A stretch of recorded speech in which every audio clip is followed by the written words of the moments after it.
अस्सलाम वालेकुम friends, शेयान voice channel में आप सबको खुश आमदीद। दोस्तों, आज की कहानी है दो भाइयों की। ये कहानी बड़ी अजीबोगरीब और अपनी मिसाल आप है। कहानी शुरू करने से पहले हमारी आपसे रिक्वेस्ट है कि हमारे चैनल को सब्सक्राइब जरूर कीजिए और लाइक भी कीजिए और इसके बाद बेल आइकन के बटन को दबाइए ताकि अगली वीडियो का नोटिफिकेशन आप तक पहुंच सके। रात का भयानक सन्नाटा चारों तरफ फैल चुका था। हर सू मौत की खामोशी छाई हुई थी। इंसान ही क्या, सब चरिंद परिंद अपने अपने ठिकानों और घरों में ख्वाबे खरगोश के मजे ले रहे थे। माहौल में वहशतनाक चुप सी तारी थी। किसी वक्त हशरात की आवाजें माहौल में सनसनी पैदा कर देती। खामोशी का जादू थोड़ी देर बाद फिर हावी हो जाता। इस दिन चांद भी नहीं निकला था। चांद की आखिरी तारीखें थीं। सब अपने अपने घरों में बच्चों को सीने से लगाए हुए तमाम जानदार आराम कर रहे थे। ऐसे में अचानक कब्रिस्तान की 10 फुट ऊंची दीवार से एक नकाबपोश ने दीवार से कब्रिस्तान की चार दीवारी के अंदर छलांग लगाई। इस बार कुछ आवाज ज्यादा थी। कब्रिस्तान के हशरात ने इस आवाज को सुना और खामोशी को तोड़ा और चीखने लगे। भयानक आवाजें कब्रिस्तान में गूंजने लगीं। इस दौरान दूसरा नकाबपोश कब्रिस्तान में कूदा। दोनों वहीं जम गए। दोनों नकाबपोशों ने एहतियातन इधर उधर देखा, जैसे यकीन कर रहे हों कि इनको किसी ने देखा तो नहीं। थोड़ी देर तक जब इनको इत्मीनान हो गया तो उन्होंने दीवार पर हाथ मारा तो इनके हाथ में एक कोदाल आ गई, जो उन्होंने शायद नकब लगाते वक्त दीवार पर रखी थी। कोदाल हाथ में आने के बाद एक नकाबपोश तेजी से कब्रों को फलांगने लगा और एक सिमत में चलता गया। दूसरे नकाबपोश ने इसकी पैरवी में कदम आगे बढ़ाए। हाथ में कोदाल की मदद से कब्रों के इर्द गिर्द मौजूद कीकर के कांटों से खुद को बचाता हुआ इसके साथ चलने की कोशिश में मसरूफ था। मगर अगले वाले नकाबपोश की रफ्तार कुछ ज्यादा थी और इसके हिसाब से वो तकरीबन दौड़ ही रहा था। चलते चलते वो एक ताज़ा कब्र के पास आ गए।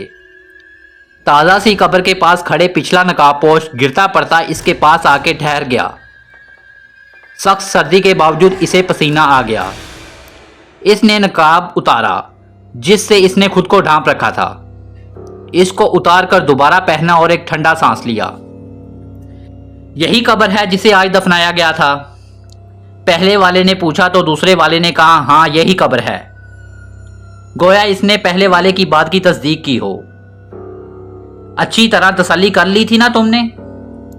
पहला तेज आवाज में बोला, जी हाँ, मैं खुद यहां आया था जनाजे के साथ और मुकम्मल होने तक इधर ही था। मुझे यकीन है कि यही कब्र की निशानियां हैं जो मैंने जहन में रखी थी। वो भी इसी कब्र की तरफ इशारा करती हैं। इसने उधर उधर देखते हुए कहा, अब खोदो भी भूख से बुरा हाल है। सुबह से इंतजार कर रहे हैं, मजीद इंतजार नहीं होता। खोदो शाबाश, जल्दी करो। दूसरे ने निशानदही करते हुए कहा और इकताए हुए लहजे में बोला, ठीक है मैं खोदता हूं, तुम इधर उधर का चक्कर लगाओ और देखते रहना किसी को खबर ना हो कि हम यहां हैं। ऐसा ना हो कि हमें कोई दबोच ले। जब मैं थक जाऊंगा तो मैं तुम्हें हल्की सी सीटे से इशारा करूंगा, फिर तुम आकर खोदना। साथ मिलकर काम करेंगे, अकेला मैं नहीं कर सकूंगा। ठीक है, मिलकर काम करेंगे। मैं अकेला नहीं खोद पाऊंगा, तुम वक्त जाया मत करो। दूसरे ने तेजी से कहा और एक तरफ चलने लगे। वो पहले वाले को मदद देना चाहता था ताकि इनका काम राज में रहे और वो इत्मीनान से अपना काम कर सकें। पहले वाले ने अपना नकाब उतारा तो कोदाल का एक भरपूर वार इस ताजा कब्र पर किया और मट्टी हटाने लगा। ना जाने कौन सा इसरार था जिसके लिए वो इस हौलनाक और वहशतनाक कब्रिस्तान में आकर एक ताजा कब्र को खोद रहे थे।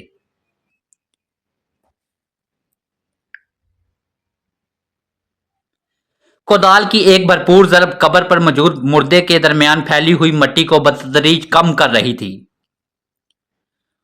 वो बड़ी तेजी से दोनों बाजुओं को इस्तेमाल कर रहा था। इसके पसीने छूट रहे थे। सख्त सर्दी में भी गर्मी महसूस हो रही थी। वो नहायत इत्मीनान और तेजी से कब्र खोद रहा था। जब थक जाता تو 2 منٹ تک ٹھہر جاتا، پھر وہ دوبارہ سے اپنے کام میں مگن ہو جاتا۔ جب وہ قبر کو آدھے سے زیادہ کھود چکا تو اس کی ہمت جواب دے گئی۔ وہ کافی تھک چکا تھا۔ اس نے ہلکی سی آواز میں سیٹی نکالی اور کدال ہاتھ میں پکڑے قبر سے باہر آ گیا۔ نقاب پوش نے دوسرے کو اشارہ کیا، اس لیے اب وہ کھدائی کرنے والا تھا۔ سیٹی کی آواز سن کر تیزی سے وہ پہلے والے کی جانب آیا اور اس سے کدال لے کر تیزی سے باقی کام کو پورا کرنے لگا۔ پہلے والا ایک جگہ ہو کر بیٹھ گیا اور اپنا سانس درست کرنے لگا، ساتھ میں وہ احتیاط سے ارد گرد طاہرانہ نظروں سے جائزہ لے رہا تھا۔ پھر وہ تیزی سے اٹھا اور قبر کا معائنہ کیا۔ قبر تختوں تک پہنچ چکی تھی۔ وہ آرام سے ہاتھوں کی مدد سے تختوں کی مٹی کو ادھر ادھر ہٹانے لگا۔ گاؤں وغیرہ میں قبروں میں تختوں کی جگہ پانی کے گھڑے وغیرہ رکھے جاتے ہیں، اور اس قبر میں بھی گھڑے ہی رکھے ہوئے تھے، یعنی گھڑوں کے ارد گرد سے مٹی صاف کرنے لگا۔ یہ کام وہ خاصی تیزی سے کر رہا تھا۔ پھر اس نے کودال کا ایک ہلکا سا وار گھڑے پر کیا۔ گھڑا آرام سے بغیر کوئی آواز کیے ٹوٹ گیا۔ اس نے نہایت احتیاط سے گھڑے کی کرچیوں کو اٹھا کر ایک طرف رکھ دیا اور بقیہ گھڑا میت سے ہٹانے لگا۔ اس کام میں اسے چند منٹ لگ گئے۔ میت کے اوپر سے تمام رکاوٹیں ہٹانے کے بعد اس نے ہلکی سی سیٹی کے ساتھ اپنے ساتھی کو بلایا اور ان دونوں نے پیار سے مردے کو قبر سے نکال کر سرہانے کی جانب ڈال دیا۔ خود باہر آ گئے اور تیزی سے قبر کی مٹی برابر کر دی۔ یہ کام انہوں نے اتنی صفائی سے کیا کہ کوئی بھی ثابت نہیں کر سکتا تھا کہ یہ قبر دوبارہ کھودی گئی ہے۔ حتیٰ کہ مردے کو کھانے والا بجو بھی دھوکے میں پڑ جاتا اور اس کی ساری محنت ضائع ہو جاتی۔ انہوں نے میت کو تیزی سے اٹھایا اور دیوار عبور کرتے ہوئے تیزی سے مختلف گلیاں پھلانگتے ہوئے ایک کچے گھر میں داخل ہو گئے۔ 4 دیواری کا دروازہ اچھی طرح بند کرنے کے بعد انہوں نے کمرے میں لاش رکھ دی اور اس کا دروازہ بھی اچھی طرح بند کر دیا۔ اس سارے واقعے کی کسی کو کانوں کان خبر نہ ہوئی کہ قبرستان سے ایک تازہ مردہ راتوں رات چرا لیا گیا۔ نہایت چالاکی اور ہوشیاری سے یہ کام کیا گیا۔ مردے کو بسیدہ سے کمرے میں ڈالنے کے بعد وہ دونوں بے غم ہو کر ایک چھوٹی سی ٹوٹی ہوئی چارپائی پر گر پڑے اور اپنی تھکاوٹ دور کرنے لگے۔ جیدے ہاں بول، دوسرے نے جواب دیا، کوئی عام آدمی تو سوچ بھی نہیں سکتا۔ ہاں ہیرو، مگر مجبوریاں سب کچھ کرواتی ہیں۔ دیکھ لے، اس گاؤں میں ہماری بہت عزت ہے، سب ہمیں بہت شریف سمجھتے ہیں۔ اگر پکڑے گئے تو؟ جیدے نے پریشانی کا اظہار کیا تو دوسرا بولا، تو دیکھا جائے گا، تو ڈر مت۔ تھوڑی دیر کے بعد دونوں نیند کی وادی میں جا چکے تھے۔ جس وقت ان کی آنکھ کھلی تو رات ختم ہونے کو تھی۔ تھوڑی دیر کے بعد ایک اٹھا اور اس نے صندوق سے کچھ برتن اور اوزار نکالے اور پھر اس کا گوشت اس طرح بنانے لگا جیسے کوئی مرغی کا گوشت کاٹتا ہے۔ تھوڑی ہی دیر بعد ایک دیچکے میں ڈال کر اس کو پکایا جانے لگا۔ عام انسان کی تو یہ سوچ کر ہی الٹی آ جاتی ہے کہ وہ مردہ خور تھے۔ کچھ ہی دیر میں وہ مردے کا گوشت پکا کر کھانے لگے اور تھوڑی ہی دیر میں اسے چٹ کر چکے تھے۔ مردے کا کفن اتار کر انہوں نے صندوق میں سنبھال کر رکھ دیا۔ دیچکے کو خالی کرنے کے بعد انہوں نے گندے کپڑے سے کمرے کا فرش صاف کرنا شروع کر دیا اور پانی کا گلاس اپنے حلق میں الٹنے کے بعد وہ دوبارہ چارپائی پر گر پڑے۔ جب سو کر اٹھے تو عصر کا ٹائم ہو چکا تھا۔ وہ اٹھ کر نہائے، کپڑے بدلے اور گاؤں میں گھومنے پھرنے نکل پڑے۔ وہ کافی دیر تک آوارہ گردی کرتے رہے اور جب شام کا اندھیرا پھیل گیا تو واپس آئے اور اپنے بوڑھے اور جوان دوستوں کی محفل میں گپ شپ کرنے چلے گئے۔ وہاں انہوں نے حقہ اور چائے پی اور رات گئے تک واپس آ گئے۔ ان کا اصل روپ ابھی تک کسی کو نہیں پتا تھا۔ سب لوگ انہیں بہت معزز سمجھتے تھے۔ وہ دونوں بھائی تھے۔ دونوں جوانی کی حدوں سے نکل کر بڑھاپے کی راہوں پر گامزن تھے۔ بڑا بھائی 45 سال کا ہو چکا تھا اور چھوٹا بھائی 42 سال کا۔ وہ دونوں چارپائیوں پر لیٹ گئے اور گہری نیند سو گئے۔ پیٹ بھرا ہو تو انسان کو ویسے ہی نیند آنے لگتی ہے۔ جیدہ کافی چالاک اور کمینہ انسان تھا۔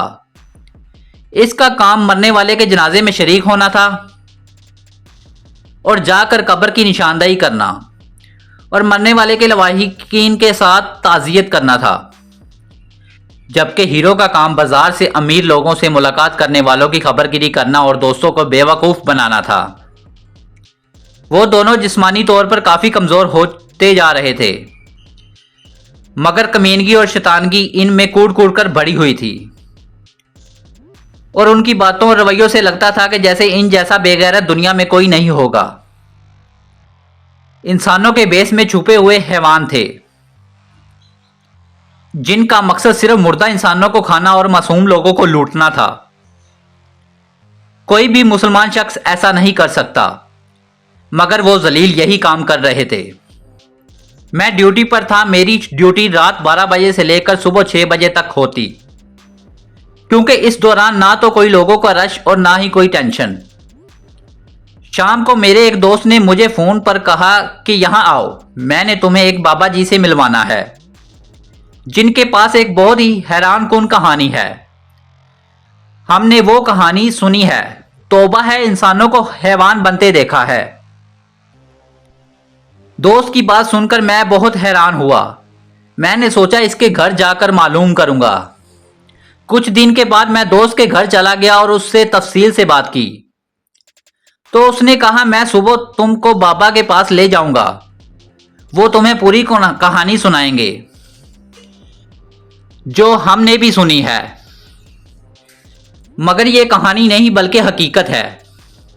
میں تجسس میں پوری رات نہیں سو سکا۔ دوسرے دن میں بزرگ کے پاس چلا گیا اور ان کو سلام کرنے کے بعد میں نے کہا بابا جی مجھے پتا چلا ہے کہ آپ نے انسان کو حیوان بنتے دیکھا ہے۔ میری بات سن کر بابا نے کہا ہاں بالکل ایسا ہی ہے، اور پھر میرے کہنے پر انہوں نے 2 بھائیوں کی کہانی سنائی۔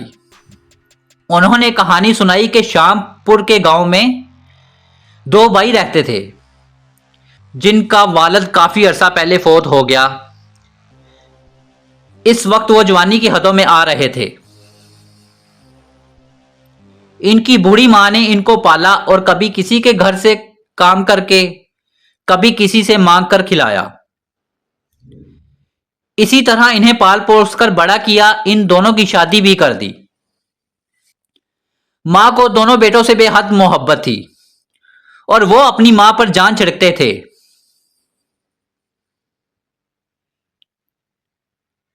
مگر ان کی بیویاں گھر آئیں تو انہوں نے ماں کو جوتے کی نوک پر رکھا اور اس کا جینا حرام کر دیا۔ ماں بیٹوں کی خاطر یہ ذلت برداشت کرتی رہی۔ دونوں بھائی قریبی گاؤں میں کام کرتے اور شام کو تھکے ہارے گھر واپس آتے۔ ایک بار ان کی بیوی نے طیش میں آ کر ان کی ماں کو بہت مارا اور لہو لہان کر دیا۔ دوسرے کی بیوی نے بھی اپنی جیٹھانی کا ساتھ دیا۔ ماں نے اس کی شکایت اپنے بیٹوں سے کی اور سارا حساب کتاب کھول دیا۔ بیٹوں نے یہ سن کر بیویوں کو بہت مارا اور گھر سے نکال دیا۔ ان کی بیویاں بھی ایسی ہی تھیں، فوراً گھر جا کر جھوٹ موٹ کی کہانی سنائی اور اپنے گھر والوں کے سامنے مظلوم بن گئیں۔ یہ سن کر دونوں بھائی بیویوں کی چلاکی پر غصے میں آ گئے۔ بھائیوں نے ان دونوں پر ہلہ بول دیا اور ان کی وہ ٹھکائی کی کہ بس پوچھو مت۔ بیویوں کے باپ اور بھائی بھی کود پڑے۔ دونوں بھائیوں کا گھر خراب ہو گیا۔ تو مطلب یہ کہ بیویاں روٹھ کر مائکے چلی گئیں۔ منانے کی لاکھ کوشش کی مگر بے سود۔ کچھ عرصہ کوششیں جاری رہیں مگر کچھ نہ ہوا۔ نہ تو وہ خود آئیں اور نہ کوئی منانے آیا۔ کچھ عرصے بعد ان کی ماں چھوڑ کر ہمیشہ کے لیے چلی گئی، یعنی وہ مر گئی۔ عزیز و اقارب سے ان کی بنتی نہیں تھی، اکیلے ہو گئے، اس لیے گھر میں خود کچھ پکا نہیں سکتے تھے۔ شروع میں ہوٹلوں سے کھاتے رہتے، گھر کے کام کاج بھی خود ہی کرتے۔ 1-2 بار بیگموں کو منانے گئے مگر انہوں نے صاف انکار کر دیا۔ وہ اپنی ٹھکائی نہیں بھولی تھیں۔ बुरे हालात शुरू हो गए। इनकी जिंदगी की गाड़ी चलने लगी, कामकाज करने लगे और जिंदगी गुजारने लगे। एक बार हीरो सख्त बीमार हो गया। इसके इलाज पर काफी खर्च हो गया। वो ठीक तो हो गया, मगर जो कुछ भी था इसके इलाज पर लग गया। जो कुछ पास होता तो खाते पीते मुश्किल से गुजारा होने लगा। फाकों तक नौबत आ पहुंची। कुछ अरसा तो मोहल्ले वालों ने इनको रोटी और सालन दिया, फिर पेट भर कर ना खाने की वजह से इनकी जिस्मानी हालत भी खराब होने लगी। यूं आहिस्ता आहिस्ता मिलने वाले और दोस्त अहबाब ने भी इनसे मुंह मोड़ लिया और जो रोटी मिलती थी वो भी बंद हो गई। फाके होने लगे और घर का जो सामान था बेचकर कर्ज अदा किया। कमजोर फाकों की वजह से इनसे काम नहीं होता था। कई कई दिन तक इनको सिवाय पानी के कुछ नहीं मिलता था। भूख से बुरा हाल था। जेता भूख मिटाने के लिए बाहर गया कि शायद कोई इनको खाने के लिए कुछ दे दे, मगर किसी ने एक पाई भी ना दी। शाम तक घूमता रहा मगर कुछ ना मिला। थक हार कर शाम को वापस आ गया। पेट की भूख इंसान को दरिंदा बना देती है। वापस घर आने लगा तो रास्ते में इसे कुत्ता मरा हुआ मिला, जो शायद किसी ट्रक के नीचे आ गया था। गोश्त देकर और भूख के मारे इससे रहा ना गया। इसने मुर्दा कुत्ते को बगल में छुपाकर उठाया और घर ले आया और इसको कढ़ाई में डालकर पकाने लग गया। हीरो भूख से बेहोश हो चुका था और खाना मांग रहा था। इसने तेजी से कुत्ते के गोश्त का टुकड़ा इसके मुंह में डाल दिया और इसने खाना शुरू कर दिया। गोश्त खाने से इसमें हिम्मत पैदा हुई तो फिर इसने मजीद गोश्त मांगना शुरू कर दिया। भाई ने उसे सब्र करने को कहा मगर वो नहीं माना। मानता भी कैसे, 3 दिन का भूखा था। वो ऐसे खा रहा था जैसे बकरे का गोश्त हो। पेट भर गया तो दोनों मुतमिन हो गए। ये इनकी पहली शुरुआत थी। फिर वो दरिंदे बन गए। मरे हुए कुत्ते बिल्ली जानदार जो भी इनको मिलते वो इनको पकाकर खा जाते। कुछ अरसा तो यूं ही गुजर गया, मगर कुछ अरसे बाद ही सिलसिला रुक गया, क्योंकि गांव में जितने भी आवारा जानदार कुत्ते बिल्ली जानवर थे वो इनके पेट में पहुंच चुके थे। तो फिर से फाके होने लगे। इस दौरान इनके गांव का एक नौजवान इमरान फौत हो गया। वो इमरान के जनाजे के साथ शरीक थे। इमरान इनका दोस्त था। इमरान उनके थोड़ी बहुत मदद करता था। इमरान के मरने का सबसे ज्यादा दुख इन 2 भाइयों को था और वो रोने लगे। बहरहाल जब सब वापस आने लगे तो वो इनको भी साथ वापस ले आए और इनको खाना दिया। काफी दिनों बाद इंसानों को खाना खाया, यानी रोटी और सालन। रोटी खाने लगे तो रोटी नान ने इनको मजा ना दिया, क्योंकि इनको मुर्दा जानदार खाने की आदत बन चुकी थी। बल्कि रोटी खाकर इनको कह आने लगी। रोटी इनका मैदा कबूल ही नहीं कर रहा था। वो इंसान होकर भी इंसानी ग़िज़ा नहीं खा सकते थे। वहां से निकलकर वो कब्रिस्तान में आ गए कि शायद यहां कोई इनको कुत्ता बिल्ली मिल जाए। उन्होंने सारी कब्रिस्तान का चप्पा चप्पा छान मारा मगर कुछ ना मिला। भूख से इनका बुरा हाल था। वो इमरान की कब्र पर आ बैठे।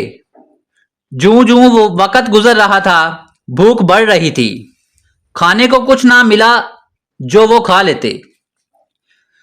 सोच सोचकर पागल होने लगे कि खाना कहां से ढूंढा जाए।